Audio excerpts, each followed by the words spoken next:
Olá a todos, meu nome é Pamela Muraro, faço parte do programa de pós-graduação em Nanociências e venho apresentar o meu trabalho titulado como Síntese e Caracterização de Casca de Aloe Vera dopada com as nanopartículas de prata. Então, dando uma breve introdução sobre o assunto, a preocupação ambiental para a parte de tratamento de águas ela vem crescendo bastante e faz com que os pesquisadores procurem novas tecnologias para conseguir fazer essa remediação das águas. E a nanotecnologia, então, ela vem trazendo um benefício, pois tu traz novas propriedades para os materiais na escala de 10 na menos 9 metros e que algumas propriedades físicas, químicas, até magnéticas acabam surgindo em materiais que em escala macro não tem. Então, dentro da nanotecnologia, a gente tem uma área chamada nanobiotecnologia, ou se não, nanotecnologia verde, onde a gente utiliza diferentes subprodutos, como partes vegetais, fungos, bactérias, para fazer a sintetização de novos materiais. Então, a síntese verde, ela vem para fazer a substituição de reagentes que são muito tóxicos e que geram muitos subprodutos, né, que quando largado ou mal armazenado, ele acaba fazendo com que contamine mais ainda a água. Então, a substituição desses reagentes por partes de plantas para fazer a redução desses materiais metálicos vem surgindo e vem agregando muito aos pesquisadores. E o que se acredita que acontece na síntese verde é que os compostos responsáveis para a redução dos íons são tipo os aminoácidos, são os ácidos cítricos, são os flavonoides, entre outros produtos que tem na composição da planta. Então, o que a gente traz como objetivo nesse trabalho? É a sintetização verde de nanopartículas de prata a partir da aloe vera, assim como também a caracterização das cascas da aloe vera in natura e das mesmas dopadas com nanopartículas de prata. Então, falando um pouquinho sobre os métodos, a síntese das nanopartículas de prata ela é uma mistura entre o extrato de aloe vera com nitrato de prata. Então, a gente adiciona o nitrato de prata e deixa agitando por 1 minutinho. Após, é adicionado a amônia 30%.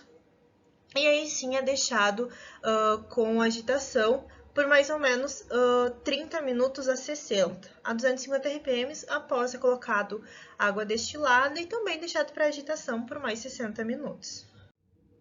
Para dopagem, a gente utiliza uma porcentagem de 25% massa e massa, onde a casca da aloe vera, juntamente com as nanopartículas e água destilada, elas são adicionadas no becker e também colocadas em agitação por 90 minutos, sem temperatura, a 250 RPM.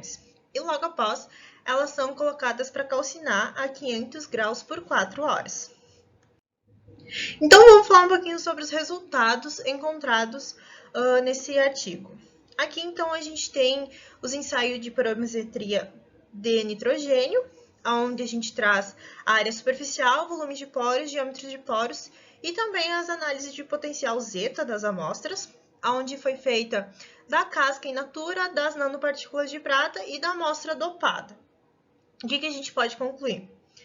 Que a casca dopada com as nanopartículas de prata foram qual que maior mostraram área superficial, né, em torno de 7,39 metros quadrados por grama, mas as nanopartículas de prata que apresentaram maior volume de poros. Isso pode ser porque na hora da dopagem, as nanopartículas acabaram ocupando alguns poros presentes na casca. E não tem esse valor da casca por ele ser um composto orgânico, assim, a gente não conseguir fazer a mensuração, né? Como a gente pode ver, ela já tem uma área superficial baixa. Assim também como os diâmetros de poros, a mesma explicação, né, do porquê que a casca dopada tem esse menor tamanho do que as nanopartículas de prata. Em relação, então, ao potencial zeta, todos apresentaram carga negativa, sendo qual maior tem carga as nanopartículas de prata de menos 35,3. Então, em relação ao difratograma de raio-x, foi feito o difratograma de raio-x da casca dopada, com as nanopartículas, e da nanopartícula livre. Por que não foi feito da casca in natura? Porque o DRX, ele não não faz análise de compostos orgânicos, né? Ele não consegue fazer a apresentação de picos, então não é aconselhável utilizar essa metodologia. E o que a gente pode concluir em relação ao difratograma de raio-x é que apareceu os picos específicos da prata, tanto na casca dopada, comprovando então que há a presença da prata, né? Os picos de 38, 44 e 64 são os picos característicos da nanopartícula, mas os picos que também aparecem em 32, em 44.19 e em 64.55 é do nitrato de prata que não conseguiu fazer a redução completa, então sobrou um pouquinho desse substrato da prata em tamanho macro e apresentou sim que houve então esse resíduo na amostra. Em relação às microscopia eletrônica de varredura, a primeira imagem é somente da casca, então a gente pode observar uma superfície bem rugosa, né? E na B e na C, então, na B a casca dopada e da C só as nanopartículas. A gente pode ver que há bastante aglomerado, tá? E isso pode ser explicado por causa da carga superficial, há uma menor dispersão, mas também há uma maior atividade fotocatalítica. Então, assim, aumentando a atividade de adsorção e também melhorando a área superficial, né? Com isso, então, uma atividade fotocatalítica de absorção muito melhor, futuramente para alguma degradação de poluentes orgânicos. Então, o que a gente pode concluir de todo esse resultado desse trabalho, né? Então, que pela análise do DRX, a gente mostrou que foi possível, sim, fazer a caracterização e a sintetização da nanopartícula de prata, pois apareceu os picos característicos da nano. As microscopias, então, elas mostraram essa aglomeração da prata, então, afetando diretamente na propriedade estrutural em relação à porosidade de nitrogênio, né, que mostrou a área superficial.